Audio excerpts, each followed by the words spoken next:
here earlier talking about your Dukes of HAZZARD episode. I've been doing the same thing. Yeah, it's coming up this week.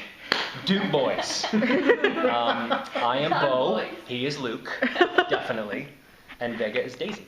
No. Agatha is Daisy, obviously. Yeah. Who's Boss Hog? Boss Hog is Plague. No, I don't know.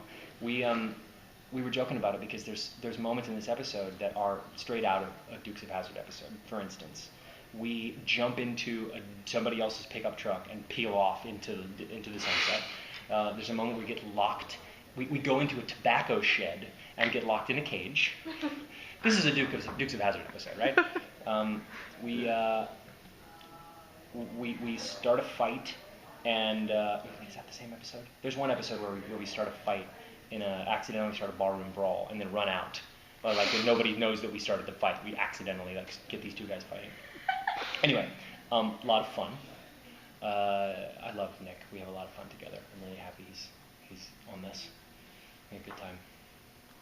Well, as Agatha and Vega are kind of having their first real meeting, what is Dash's concerns about introducing those two worlds together, and how optimistic is he that he can actually change his sister's mind? He's very optimistic because he knows that he's right in this case.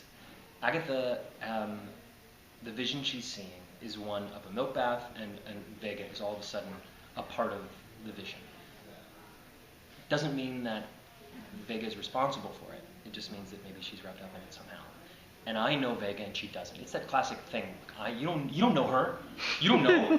I know her. I've been working with her. She's a good person, and I know that. She could have turned me in so many times, and she hasn't.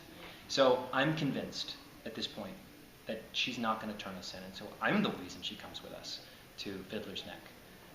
Agatha has a murder vision, and it's the first time she's had one in a long time, because she still lives on the island. There's nobody else really there. There's maybe 1,000 people there, and not a lot of murders. So she feels one. She calls me and Arthur and says, "I need your help." So we come. She doesn't expect that I'm going to bring Vega with me, and I do it very consciously. And that not only do I know that we need her help to solve this murder before it happens, because that's what she does, and that's not what I do. I already tried doing this by myself, and I failed all the time. But I also know that if it's like you know how if when people get married, your wife and your mom don't get along, but it's because they don't really spend a lot of time together. And you're like, just hang out with each other, and you realize that you guys will get along. You have a lot in common. It's that kind of an idea.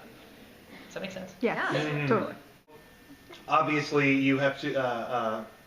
Dash has to sort of convince Agatha that it's okay that Vega's here. But I'm wondering, like, on the flip side, what does he have to say to Vega to assure her that it's okay to come and be with his family, or assure her that, like, something terrible isn't going to happen to you while you're here, or this is what you need to know going in? Honestly, that's not even in the episode.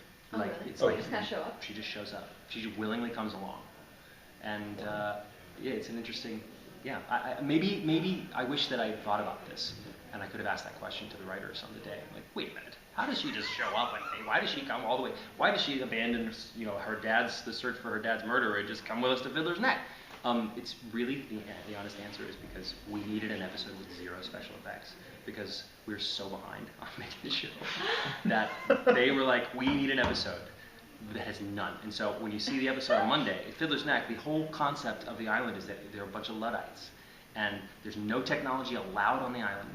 There's no weapons allowed on the island.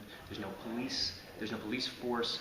It's all like, it looks like the 1970s. And it's a really cool concept, but the truth is, we needed an episode where we could just be like, all right, we can just shoot it and it's done. instead of having, 2-3 weeks of post-production. Yeah. So maybe that's why that one slipped through the cracks.